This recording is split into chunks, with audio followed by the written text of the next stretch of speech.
So we just finished up a website rebuild for a long-term client, and what we were looking to do with this website is to keep prospective patients more engaged on the website. We did that by creating a lot of custom content for them. We shot a lot of videos, and we took the text. There was a lot of text information on the website. We took that and we broke it down into smaller snippets so it would be easier for website visitors to be able to understand and find what they're looking for.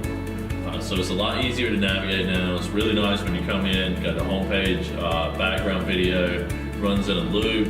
We can play it with sound, and then we break it down from there into sections that people will be interested in if they were a potential new patient. So here we break it down into the doctors. Each of those has their own little welcome video, inviting people to come into the practice.